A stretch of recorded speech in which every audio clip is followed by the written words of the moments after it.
তুই একা ঘুরিস না কিন্তু। না না সমস্যা নাই, যান। তুই তোর সাথে পোলাপেন আছে তো? আছে আছে লোক আছে, তুই কিন্তু একা ঘুরিস না। সমস্যা নাই, যান যান। তুই হলে আসছিস তো?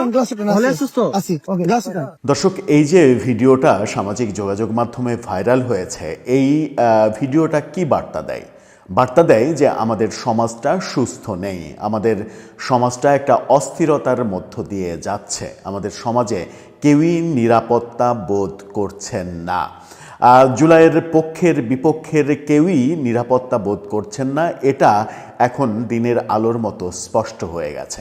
যারা বীরত্বের সঙ্গে জুলাই আন্দোলন করলেন, সরকার পতন হলো, সরকার পতনের পরে তাদের নিরাপত্তা নিয়েই যদি এত বেশি শঙ্কা থাকে, তাহলে আমরা এই পরিবর্তনটা করলাম কোন কারণে কিংবা কোন প্রত্যাশায়, সেই প্রশ্নটা আসবেই। হাসনাত আবদুল্লাহর এই ভিডিওটা যেমন অনেক প্রশ্ন তৈরি করে, তেমনি আজকে এনসিপি এক নেত্রীর মরদেহ উদ্ধার করা, সেটা নিয়ে যে বিতর্ক তৈরি হয়েছে, স্বাভাবিকভাবে সবাই বলার চেষ্টা করছেন এটা আত্মহত্যা, কিন্তু এনসিপির পক্ষ থেকে বলা হচ্ছে যে না, এটা প্ল্যানিং মার্ডার।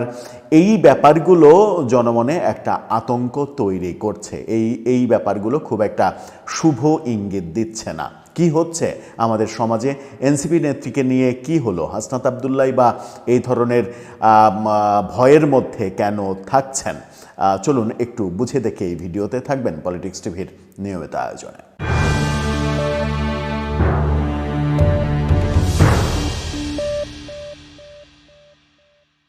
দর্শক, বলছিলাম হাসনাত আবদুল্লাহর ভাইরাল হওয়া সেই ভিডিওর কথা, যে ভিডিওতে দেখা যাচ্ছে যে তিনি তার ভার্সিটির ছোট ভাইকে বলছেন যে মানে সাথে পোলাপান আছে তো, একা নাই তো, হলে আছিস তো, এই যে একা থাকিস না, মানে এই যে আতঙ্ক, এই আতঙ্কটা তৈরি হলো কেন?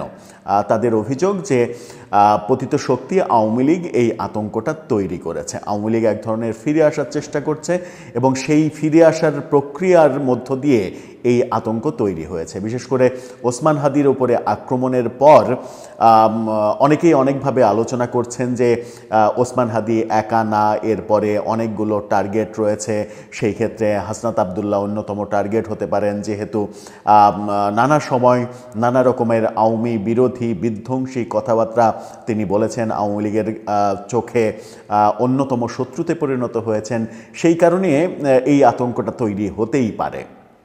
কিন্তু এর থেকে মুক্তির পথ আমাদের কোথায়? এর থেকে মুক্তির পথ কি এই হিংসা বিদ্বেষ হানাহানির মাধ্যমেই আমরা অর্জন করব, নাকি এক ধরনের সহমর্মিতা সমাজে প্রয়োজন, এক ধরনের সহ অবস্থান সমাজে প্রয়োজন, এক ধরনের ইনক্লুসিভ পরিবেশ সমাজে প্রয়োজন, সেটা প্রয়োজন, নাকি এই ধরনের হিংসা বিদ্বেষ, এ ওর বিপক্ষে বলবে, ও পাল্টা অ্যাকশান নেবে, অ্যাকশানের পরিবর্তে মানে অ্যাকশানের পরবর্তীতে রিয়াকশান হবে, রিয়াকশানটা আরও বেশি মাত্রায় হবে, এভাবেই কি চলতে থাকবে আমাদের সমাজটা?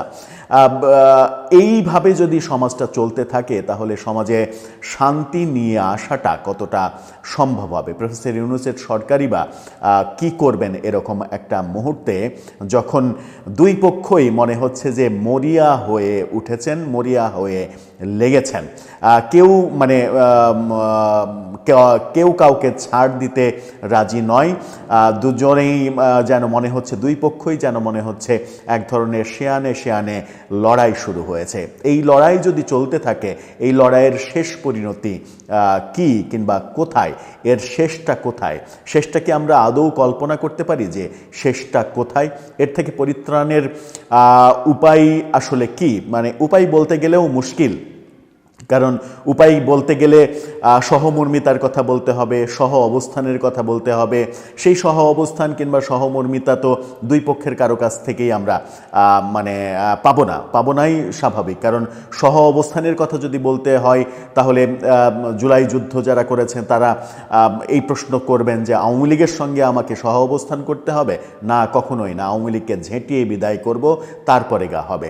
আওয়ামী লীগকে যদি বলা হয় যে আপনারা একটু মাথা ঠান্ডা করে আপনাদের পরাজয় হয়েছে, ভাই পরাজয়টা মেনে নিয়ে মাথা ঠান্ডা করে কাজ করেন, তখন তারা বলবে যে আমাদেরকে এভাবে একের পর এক আক্রমণ করবে আর আমরা চুপচাপ করে সব কিছু প্রতিদিনই মুখ বুজে সহ্য করব। এই যে এই উত্তরগুলো যদি আসে তাহলে আমার মনে হয় যে সহমর্মিতা এবং সহ অবস্থান সম্ভব নয়। এই কথা যখন বলছি তখন আজকে ঢাকাতে আমরা দেখলাম যে এনসিপির এক কর্মী নেত্রী রুমি, তিনি তার মরদেহ উদ্ধার করা হলো এবং বিভিন্নভাবে মনে হচ্ছে যে তিনি আত্মহত্যা করেছেন, এক ধরনের সাইবার বুলিংয়ের শিকার হচ্ছিলেন, এটা এনসিপি থেকে অভিযোগ করা হচ্ছে। আবার থানায় যে অভিযোগ করা হয়েছে সেখানে অন্য রকমের কথাও আসছে। গণমাধ্যম যেটা বলছে সেটা হচ্ছে যে জিগাতলা কাঁচা বাজার সংলগ্ন এক বাসা থেকে এই ছাত্রী হোস্টেলের ৫ম তলার একটি কক্ষ থেকে তার মরদেহ উদ্ধার করা হয়। জানা যায় তিনি এনসিপির ধানমন্ডি শাখার নারী নেত্রী ছিলেন। জান্নাতারা রুমির পিতার নাম জাকির হোসেন, তার গ্রামের বাড়ি নওগাঁ জেলার নাজিরপুর থানার বাসস্ট্যান্ড সংলগ্ন।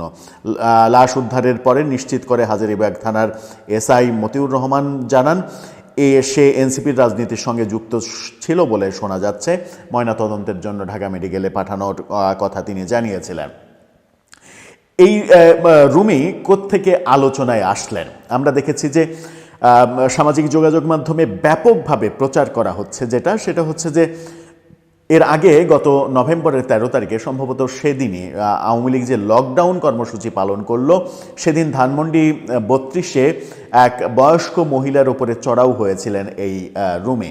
সেই বয়স্ক মহিলার মানে অপরাধ ছিল তিনি আওয়ামী লীগের সমর্থক, তিনি 32 নম্বরে বেড়াতে এসেছেন।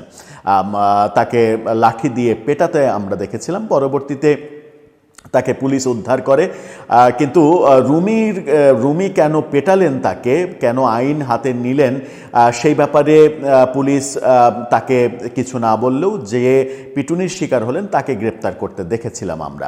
আওয়ামী লীগের অ্যাক্টিভিস্টরা এই মানে ব্যাপারটাকে সামাজিক যোগাযোগ মাধ্যমে দেখলাম যে ব্যাপকভাবে প্রচার করছে এরকমভাবে। কেউ বলছেন যে প্রকৃতির প্রতিশোধ প্রকৃতি নিয়েছে, কেউ বলছেন যে আল্লাহ হয়তো সব কিছু সহ্য করেন কিন্তু সব কিছুরই একটা সীমা আছে। এইভাবে তারা প্রচার করছে। একটা মৃত্যুর পরেও যে এই যে নেগেটিভ প্রচারণা, তার মানে আমাদের সমাজটা কোন অস্থিরতার জায়গায় গিয়েছে, কোন হিংসা বিদ্বেষের চাষাবাদ আমাদের সমাজে তৈরি হয়েছে যে মানুষের মৃত্যুও আমাদের উল্লাসের কারণ হচ্ছে। কখনো কখনো সেই কারণটা আমরা তৈরি করছি, কখনো কখনো অতি উৎসাহী হয়ে সেই কারণটা আমরা প্রকাশ করছি, যেটা কোনোটাই কাম্য নয়। সেরকম কারো মৃত্যু, কারো উৎসবের কারণ হোক, এই কারণটা এর পেছনে নিজের ভূমিকা রাখাও যেমন উচিত নয়, তেমনি যদি কেউ সত্যি সত্যি দোষীও হয় তবুও তার মানে মৃত্যুতে এই ধরনের উল্লাস প্রকাশ কোনোভাবেই মানবিক হতে পারে না। এদিকে কালের কণ্ঠ রুমি সম্পর্কে একটা খবর ছেপেছে। কালের কণ্ঠের শিরোনামটা দেখে নিতে পারেন। সেখানে বলা হচ্ছে যে সংসারে ভাঙন ও হুমকি, সাইবার বুলিংয়ে হতাশায় ভুগছিলেন জান্নাতারা রুমি। এই খবরটা তারা যখন বলছে তখন তারা বলছে শেষের দিকে রিপোর্টে, সেটা হচ্ছে যে পরিবারের পক্ষ থেকে থানায় যে অপমৃত্যু মামলা করা হয়েছে তাতে বলা হয়েছে রুমির 2বার বিয়ে হয়, 2 সংসারই ভেঙে গেছে, 2 ঘরে তার 2টি সন্তান আছে, তারা বাবাদের কাছেই থাকে, সেই কারণেই বিষণ্ণতায় ভুগছিল। বিষণ্ণতায় ভোগাও তার একটা বড় কারণ ছিল। তার মানে হচ্ছে যে তার আত্মহত্যা করার একটা মোটিভ পাওয়া যায় কালের কণ্ঠের এই খবর থেকে। কিন্তু এনসিপি থেকে দাবি করা হচ্ছে যে তাকে মানে প্রতিনিয়ত গত 2 মাস ধরে সাইবার বুলিং করে আসা হচ্ছিল, তার জীবন অতিষ্ঠ করে দেওয়া হচ্ছিল। ওসমান হাদির উপরে আক্রমণের ঘটনার পরেও নানাভাবে তিনি সাইবার বুলিংয়ের শিকার হয়েছেন এবং এটা স্বাভাবিক মৃত্যু হিসেবে তারা মনে করছেন না, মনে করছেন যে তাকে মেরে হয়তো ঝুলিয়ে রাখা হয়েছে। এখন পুলিশি তদন্তেই বেরিয়ে আসবে যে মূল তথ্যটা, মূল কারণটা কি, এটা মৃত্যু নাকি অপমৃত্যু, কোন দিকে যাচ্ছে। দর্শক, সব মিলিয়ে আবার আরেকটা ঘটনা দেখছি, গতকালকেই আমরা সংবাদে দেখেছিলাম যে ব্যারিস্টার ফুয়াদ বর্তমান সময়ের রাজনীতিতে আলোচিত, সমালোচিত এবং বিজয় দিবস নিয়ে বাজে মন্তব্য করে সবথেকে বেশি সমালোচিত হয়েছিলেন। সেনা সদর উড়িয়ে দিতে চেয়েছিলেন, ইট খসিয়ে নিতে চেয়েছিলেন। সেই ব্যারিস্টার ফুয়াদ দেখলাম নির্বাচন কমিশনে আবেদন জানিয়েছেন যে তিনি নিরাপত্তা শঙ্কায় ভুগছেন, নিরাপত্তাহীনতায় ভুগছেন, তার যেন নিরাপত্তা দেয়া হয়। সব মিলিয়ে সমাজে হচ্ছেটা কি, এই অস্থিরতা থেকে আমাদের মুক্তির উপায়টা আসলে কি? আপনার মতামত জানিয়ে লিখতে পারেন আমাদের কমেন্ট বক্সে।